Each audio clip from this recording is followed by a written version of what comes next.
Hi, this is Usha. Welcome to Rathod's IAS classes. Today in this lecture, we are going to see current affairs of 25th June 2021. In this lecture, we are going to discuss 7 topics which are very much relevant to UPSC. So let's get started with our discussion and let us see first topic. Title says Prime Minister backs delimitation exercise, grassroots democracy in Jammu and Kashmir.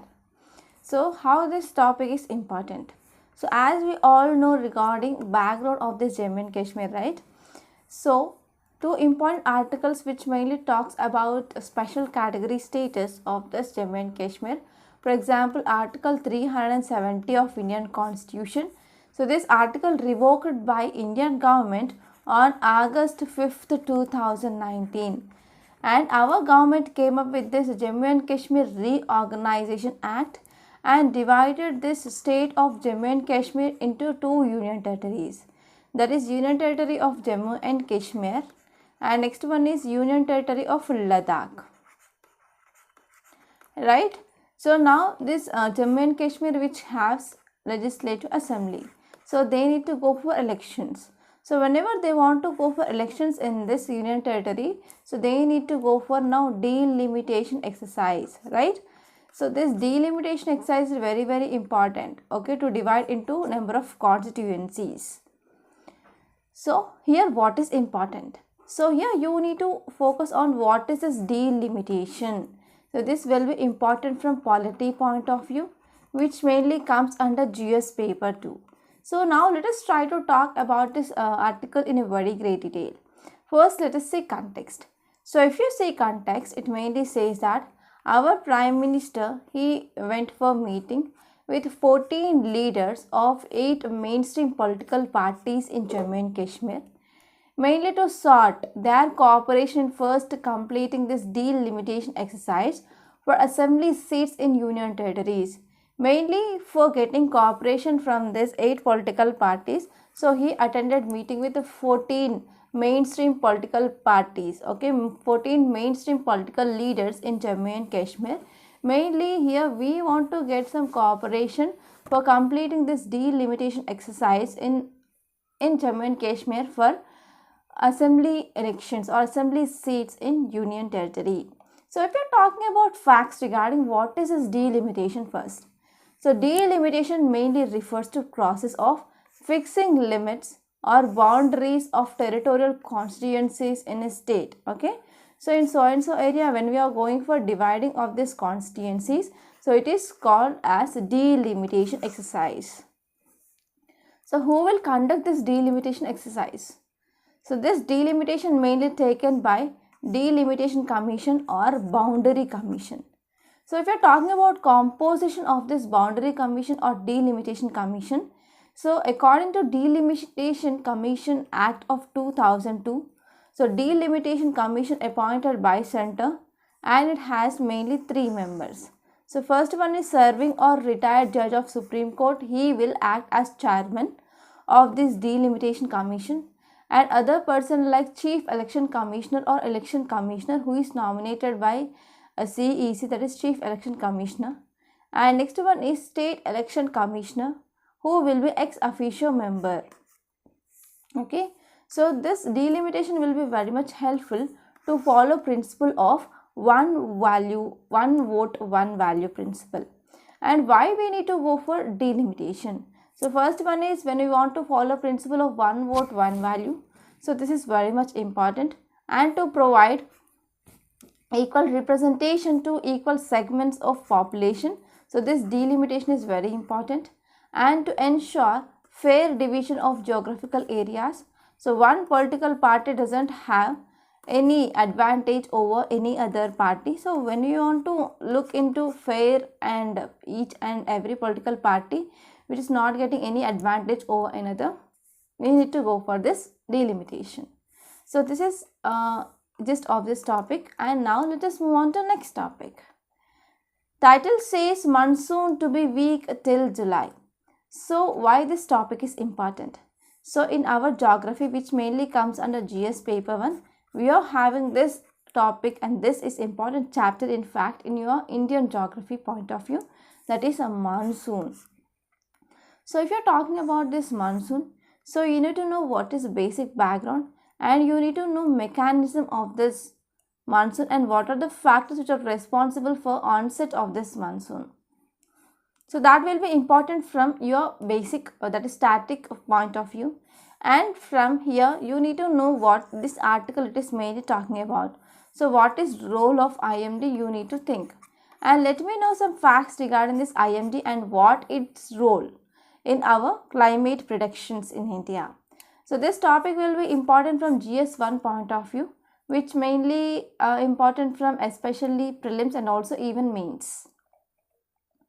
So if you're talking about context, it mainly says that the monsoon rainfall 40% above normal from June 1st to June 18. So from June 1st to June 18 monsoon predictions, it mainly says that 40% above normal rainfall we identified. And this article mainly focusing that we are going to see some reduced to trickle over previous week. So when we are comparing to that of previous weeks, and now we are going to see some reduced rainfall now. So it is one of latest update from Indian Meteorological Department, that is IMD. So this IMD mainly computes the monthly rainfall until June 24th, and it said that it is just 26% of normal. So we are mainly expecting to boost this monsoons, okay, that is from first week of July. So if you are talking about some details which are given here, it mainly says that India it is in grip of weak monsoon spell now, and here southwest monsoon so far covered most parts of country, and some parts of country which are not covered by this monsoons are Rajasthan, Delhi, Haryana and Punjab. So now let us try to see this point in a very great detail by using map here. So here we are having Arabian Sea, and here we are having Bay of Bengal. Here we are having this northeastern India, right? So here we can say Punjab, Haryana and as well as Delhi, which is present here, and also here we have this Rajasthan. So whenever this Arabian Sea branch which is moving like this, so it will cause first heavy rainfall in this western coastal region, and it will move in this direction. So in this leeward side we can expect less amount of rainfall, and whenever these winds are moving in this direction, so whatever moisture which is carrying by this wind which will be decreased, so it will be leading to very less rainfall. And here we can see Aravalli ranges, they are present like this here, right? So what happened because of this Aravalli ranges like this, so it will cause some amount of rainfall whenever these winds are hitting here. So mostly these Aravalli ranges are parallel to these winds. So because of this area will get very much less rainfall than compared to other areas, right? So here we have Rajasthan, and here we have Delhi and Punjab and Haryana. So these regions did not receive rainfall from the southwest monsoon till now. And if you are talking about this Bay of Bengal branch, so it will move like this, and it will be creating a large amount of rainfall in this northeastern region. And whenever it is moving here, and finally this Arabian Sea branch and Bay of Bengal branch, they meets, okay. So till now this article says that so areas like Rajasthan, Delhi, Haryana, Punjab, they didn't receive much rainfall from this monsoon season now, okay. And east and northeastern India, they mainly got 8% of extra rainfall than normal, and northwest India also got some rainfall of 58%, and central India got 46% of heavy rainfall, and southern peninsula got 15% of extra rainfall till now. And if you're talking about IMD mainly expects more rainfall in this coming monsoon months from June to September, and than its previous estimate in April. So here now IMD mainly says that whatever estimate which made in April, so than that it is mainly expecting more rainfall in this monsoon months, and monsoon rainfall was likely to be 101% of an average of 88 long period average period of about 88 centimeters. So this is some important details that are given in this article. And now let us move on to some basic facts regarding this monsoon, okay. So if you are talking about this monsoon, word monsoon mainly derived from Arabic word so that is Mausin, and also one Malayan word, that is monsoon. So meaning of this monsoon, which is Arabic word, and monsoon, which is a Malayan word, so it means mainly season. So if you see this monsoons, they are mainly seasonal winds, and we can see reverse of direction of these winds with change in season. So as you know, if you know about winds, so here we have equator, and here we have this 23.5 degree north.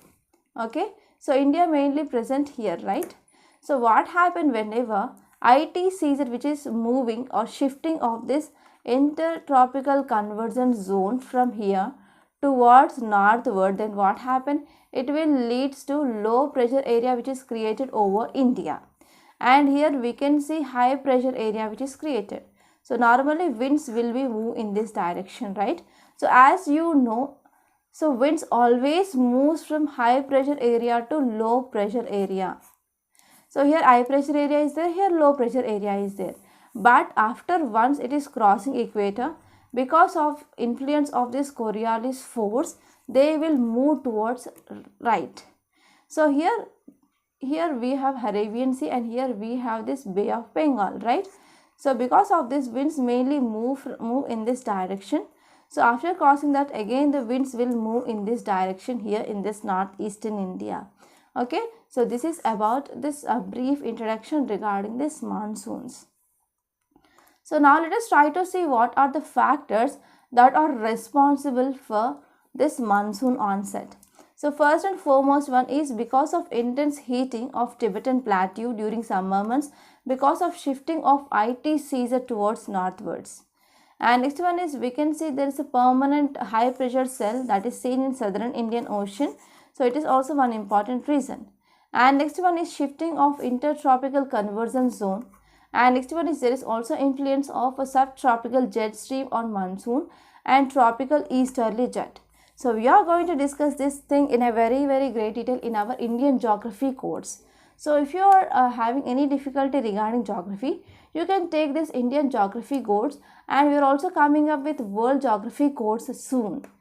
So already Indian geography course has been launched, and the cost of that course it is just 2,500 rupees for 1 year, and that is dealing by me itself. So you can join that course, and the details of that course will be given in description box. Don't worry about that. Okay, and if you are talking about next topic, title says pandemic hikes, narcotics sale over web. So this article mainly talking about narcotics and psychotropic substances that are mainly sold through this dark net. Okay, so now let us try to see this topic in a very detail. So this will be important from GS paper 3 under internal security. So now let us try to see this topic in a very great detail. So first let us see context. So if you see context, it mainly says that because of lockdown restrictions during this COVID-19 pandemic, so it may have accelerated drug trafficking, mainly using internet. So recently one report, that is a World Drug Report 2021, and according to National Office on Drugs, which mainly said that there is increasing use of internet for drug trafficking, especially during this COVID-19 pandemic lockdown. So now let us try to see details. So if you see details, it mainly says that in Asia, China, India, we can see there is a most frequently mentioned countries. They are linked with shipment of drugs. So if you are talking about Asia, we are having Golden Triangle and as well as Golden Crescent. Golden Triangle mainly seen towards east of India. For example, India it is present here, and here we can see this Golden Triangle is present, and here we can see Golden Crescent. So India, which is mainly sandwiched between this Golden Crescent and as well as Golden Triangle. So because of this, here Asian countries, okay, in Asia, especially China and as well as India, so these are most frequently mentioned in countries which are mainly linked to shipment of drugs, because these two countries are very much located near to this Golden Crescent and as well as Golden Triangle. Okay, so this article mainly says that there are about 19 major darknet markets. They have been analyzed over 2011 to 2020. And access to drugs have also become very much simpler with online sales and as well as major drug markets on dark web. So here in this dark web, so this drug trafficking mainly accounts for rupees $315 million annually. So you can imagine how large this market is there in our darknet. And they are mainly going for contactless transactions, and they are using mails mainly for transactions. And drug sales, they are mainly increasing trend of drug trafficking that is seen in this recent days, and there is fourfold times of increase in annual sales from beginning of 2010s. So from 2010 onwards, there is a fourfold increase in annual sales of this drugs. Okay. And if you're talking about almost of all these drugs, cannabis sales are dominating in this dark net. So now let us try to talk about one important organization, that is UNODC, that is United Nations Office of Drug and Crime. So this is one of United Nations office that was established in 1997, and it mainly one of United Nations Sustainable Development Group member. So what is aim of this organization? So long term aim of this organization, it is to better equip government to handle drug, crime, and as well as terrorism and as well as corruption related issues. And if you're talking about main theme of this organization, so first one is for alternative development and as well as anti-corruption, and it also deals with criminal justice, money laundering, prison and reform, and also crime prevention, drug prevention, HIV and AIDS prevention, theme and care treatment. It also deals with human trafficking and migrant smuggling. It also deals with even organized crime, piracy, and as well as terrorism prevention. So these are some important themes of this organization. And this is just of this topic. And now let us move on to next interesting topic, that is Russia, UK, spar over Black Sea incident. So what is important? So if you are a beginner, you need to understand what is issue between Russia and UK now. And you need to know about some facts regarding this Black Sea. And you need to know some background regarding Russia annexation of Crimea. Okay. And you have to know about G7 and G8 groups also. So this topic overall important from GS paper to under international relations, and this topic will be important especially from prelims point of view. So now let us try to see this topic in a very great detail.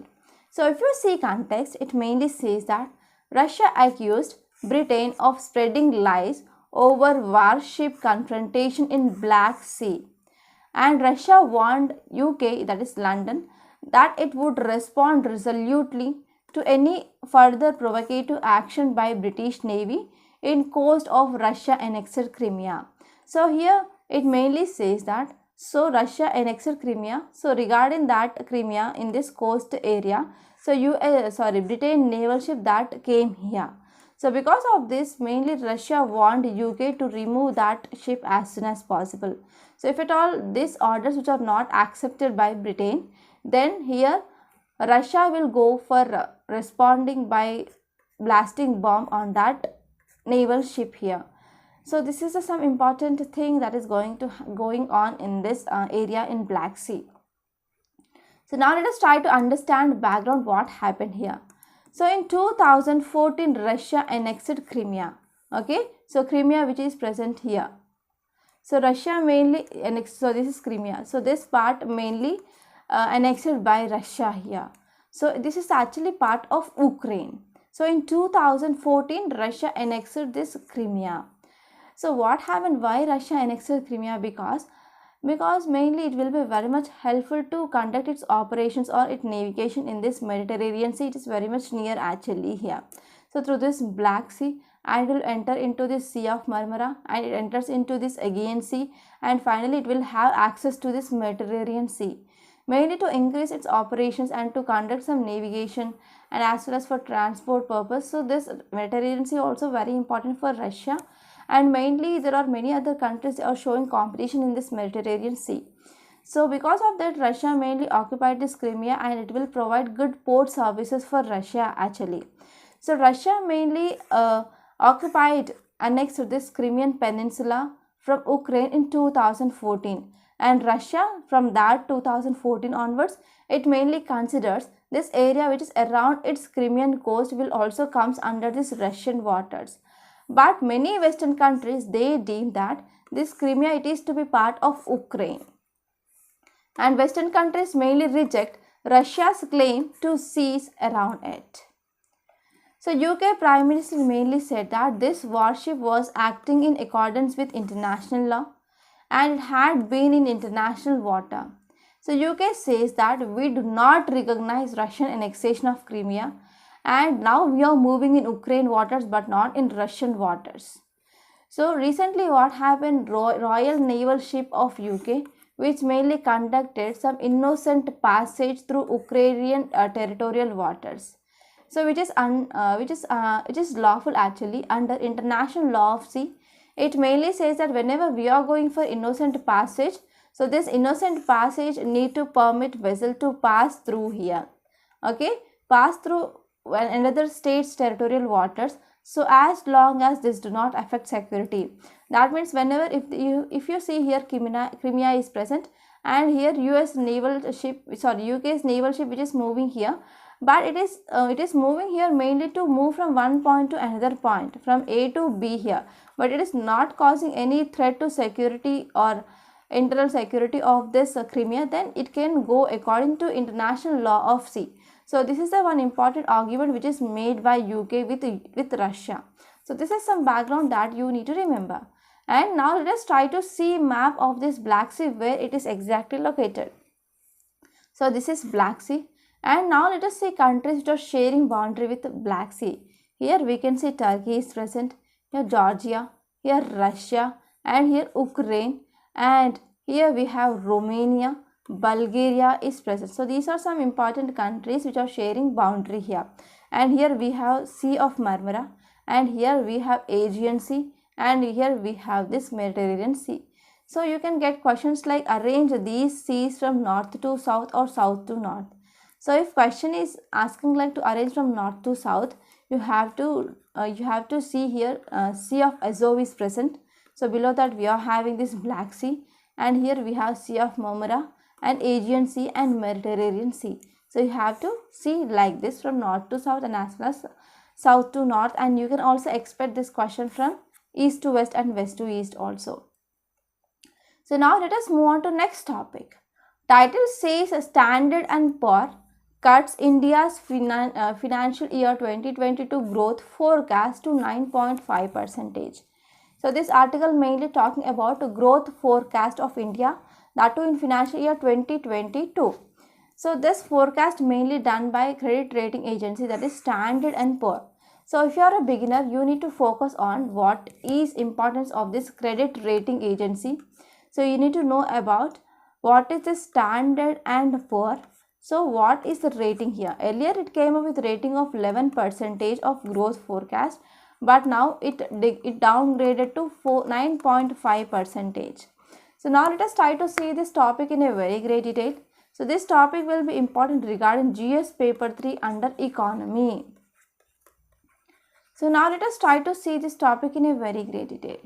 So if you are talking about context, it mainly says that Standard and Poor Global Ratings, which mainly cut India's growth forecast for current fiscal to 9.5% from 11% earlier.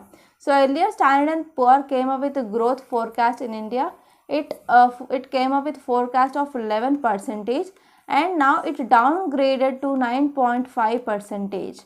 And also Standard and Poor rating agency, which mainly warned of risk to outlook from further waves of COVID-19 pandemic. So it mainly says that if we are getting further waves like third wave or fourth wave of coronavirus, which much affect economy of India, it mainly affect growth of India. So if you are talking about some important details, it mainly says that because of the second wave of COVID-19 pandemic, again lockdowns, night curfews are imposed in country, and that led to restriction of economic activity and movement in country, right? So because of this, lockdowns were imposed by states, and that led to sharp contraction in our economic activity in India. Okay, so because of this forecast of growth of fiscal year, that made it downgraded from 11% to 9.5%. So why? Because of this COVID-19 pandemic, so that led to permanent damage to private and as well as public sector banks, and we are seeing balance sheet mainly constraints or evidence, and also we can see there is decrease in economic activity because of lockdown imposed restrictions. So because of this, fiscal year ending by March 31st, 2023, and they projected growth, it is about 7.8% only. So this is about some important details which are given. And now let us move on to some facts. So you need to understand what is this credit rating and what is importance of this credit rating agency. So credit rating means it is a quantified assessment of credit worthiness of a borrower. For example, if I am present here, okay, for example, I own a company and my company which is running very good, and I mainly want to get some investment from other countries or other people. So I will invite people to invest in my company. So for example, there are some group of companies and some group of people, they come forward to invest in my company, but on which basis they are going to invest in my company? For example, they are investing, let us take 1 crore of rupees, so I need to give back their money, right? So how they can invest in my company? So mainly based on some credit rating. For example, any credit rating agency which is giving good rating for my company, and they will come and they will invest. For example, let us take a basic example of ongoing current affairs course. So this current affairs course which is a rating of more than 4.5, I think so. So based on these ratings only you people will see and you people will join in that course. Not only about this course, for example, if you want to buy any product in online, like for example Amazon, Flipkart, first you people will see ratings. Okay, so how much ratings are present, so based on that ratings only you are going to buy so and so. But not only for that, even if there is any new movie which is released, so rating will be given, right? So based on that rating only you will decide whether to go to that movie or not. So in the same way, if you want to get any investments, so they are mainly based on this credit rating. So I hope you understand now, right? So this credit worthiness mainly based on general terms and also with respect to particular debt or financial obligations. Okay, for example, if I am running a company and I am having a huge amount of debt, and but I am inviting investments, means whether I can repay their loans or not. Okay, so this is the thing which mainly comes under this financial obligations. And if you're talking about rating agencies, so these agencies assess financial strength of companies and as well as government entities and their ability to meet principal and as well as interest payments on their debts. So if you're talking about international rating agencies, so we are mainly having 3 important rating agencies. First one is Moody's Investor Service, and next one is Standard & Poor and Fitch Ratings. So these 3 are global rating agencies. They controlling about 95% of global rating business. And if you're talking about India, in India we are having 6 credit rating agencies. They are registered under the Securities and Exchange Board of India, that is SEBI Act.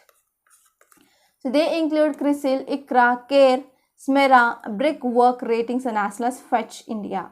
So these are some important things that you need to remember from this topic. And now let us move on to next topic. Title says protecting prisoners' rights. So this article mainly talking about overcrowding of prisons. So we already discussed about this topic in earlier Hindu analysis also. So this article mainly focusing on what can be done and what is the condition of this prisons now. So this topic will be important regarding GS paper 2 under polity point of view, and this topic will be especially important from mains, not from prelims. So I will try my level best to make you understand this topic. So if you see, this article mainly focusing on overcrowding in prisons. So because of surge, that is increase in number of cases of this COVID-19, especially in this second wave, in months of April and May, that led to great number of deaths in India. And because of this surge of infections, which also put an enormous strain on healthcare infrastructure, healthcare system and as well as even government. So here in these conditions, prisons they are largely forgotten. So we can also see failure of authorities mainly to reduce severe overcrowding in prisons. So because of this overcrowding of prisons, that left thousands of prisoners at risk of infections and as well as death. And if you're talking about data which mainly says that, so this data which is mainly according to one jail, that is Tihar jail. So in this Tihar jail now there are about 12,715 inmates are present here.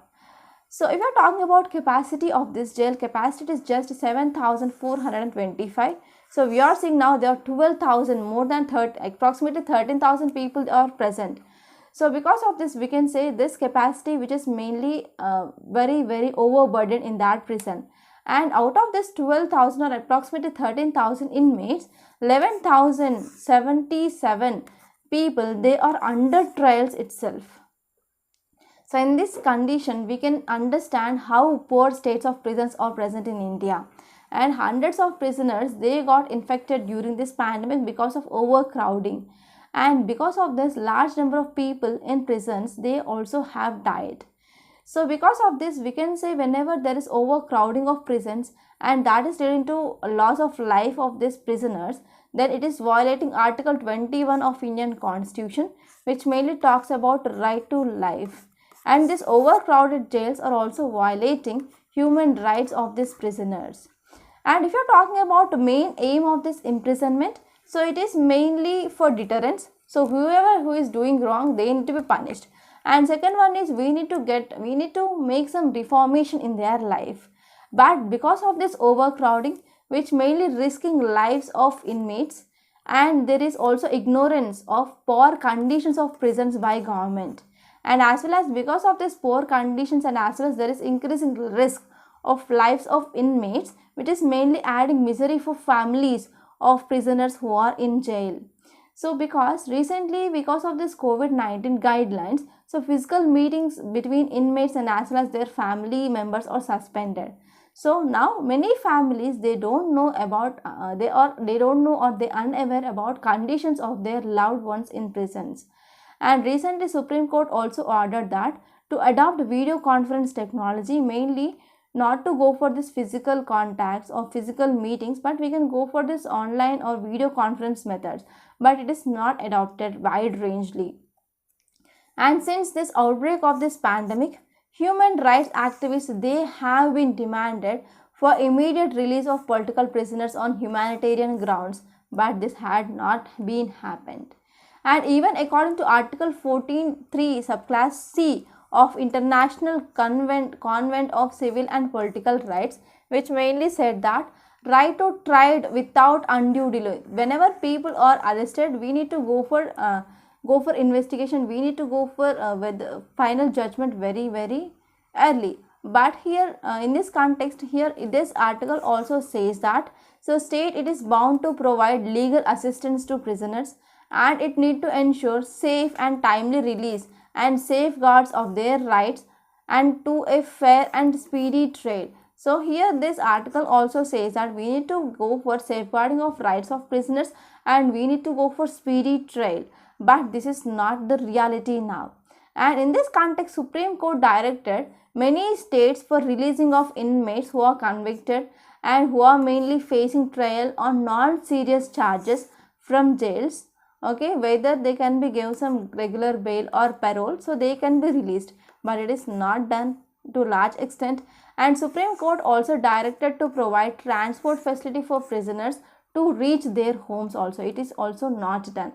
So here you need to think about so what can be done, what might be reasons for increasing of overcrowding in prisons. So let me know your opinion in comment box. So I am getting a good responses from you people. I am very happy for that. So if you comment like this, then it will be motivating me to do some new initiatives for you people. Okay, so please let me know comment your opinion regarding this overcrowding of jails and what can be done. So what might be reasons, everything in comment box. Okay. And now let us move on to next topic. So before saying next topic, I want to make a small announcement on this platform. So if you want to clear UPSC 2022, we came up with one excellent, highly beneficial and also highly economical course, that is Current Affairs package along with mains answer writing practice. So how this course will be useful to clear this UPSC 2022? So one thing you need to remember here is, before entering into examination hall, you need to know at least 1.5 year current affairs for sure. And this is right time to join this course to cover this 1.5 years current affairs in a comprehensive manner. And next one is why you need to focus on this current affairs. Because in prelims, in mains, and even in interview, you can get questions from this current affairs. Okay, and if you want to answer those questions, you need to master current affairs. And next one is mains answer writing practice. Many students who are freshers or beginners, they ignore this mains answer writing practice. And they might be thinking like, after completing NCERTs, we are going to start this. After completing some standard books, we are going to start this. But this approach will not work for UPSC. So whenever you are starting your preparation on day 1 onwards, you need to focus on this answer writing skills. So without any answer writing practice, even though if you are doing hard work and if you clear prelims, it is waste of your time. Because without answer writing skills, you cannot clear UPSC mains for sure. So in this course, we are mainly focusing on how to improve your answer writing skills. And one more thing is, if you join this course, we also conduct prelims test on every Sunday, and we also provide you video explanation part. So in this way, this course which is mainly designed as per demand of UPSC. So one thing I want to say finally is, please don't take this course as a choice. Try to join this course as soon as possible and achieve your dream of clearing UPSC. And for further details of this course, link which is given in description box. So please visit that once. And if you want to talk to me directly, you can call to this number 8074765513. Okay, now let's come back and let us see next topic. Title says Stagging a Comeback, Re-Energizing India-Africa Policy. So this article mainly talking about India and Africa relations. So this topic will be very much important from international relations point of view, which mainly comes under GS paper 2. So first, now let us see map. Here we have this Africa and here we have India. So we are talking about relationship between these two countries. So before that, I want to give you one important homework. So let me know in which organizations India and Africa they are part. Okay. So now let us start discussion regarding this India-Africa policy. So if you are talking about background of India-Africa relations, so Africa, it is mainly considered as one of important foreign policy priority of India. And our Modi-led government, our Prime Minister mainly designed a forward-looking policy to deepen relationship between India and as well as African countries. So recently in this COVID-19 era also, so government came up with new initiatives and government came up with assistance to Africa through prompt dispatch of vaccines and as well as medicines to treat this COVID-19. Okay. So, but this article mainly says that this new policy that needs a critical review now. So, if you're talking about data regarding India and Africa relations, so recent times we can see India-Africa trade which mainly declined. And Indian exports and imports from these African countries, we saw a reduction of 4.4% and it is 25%, which is less than compared to that of previous years. And even India's investment in Africa also decreased. So because of this COVID-19, which mainly caused an adverse impact on both Indian and as well as African economies. And if you are talking about the latest trends in bilateral economic relations, so these latest trends which are mainly accessed mainly based on two broad developments. So first one is COVID-19 mainly brought misery to Africa, because as of June 24, 2021, if you are talking about number of cases in Africa, so Africa registered about 5.2 million infections and also about 1,38,000 deaths in Africa. So Africa has been deeply affected and remained ill-equipped during this COVID-19 pandemic. So even WHO World Health Organization report says that, so in 41 African countries, there are less than 2,000 working ventilators are present. And also flows of assistance and as well as investment to Africa is also very, very low. And second important development here, it is Gateway House study. So it mainly came up with one important study regarding engagement of external powers in Africa.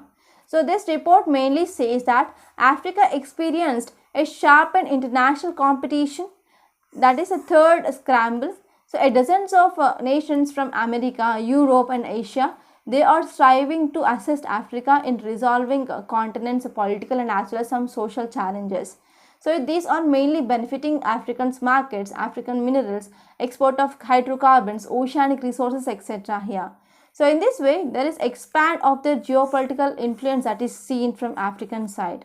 So because of this, various countries which are mainly interested in this African markets, so these African government, African media and as well as African academia, so they are mainly attracted towards these countries.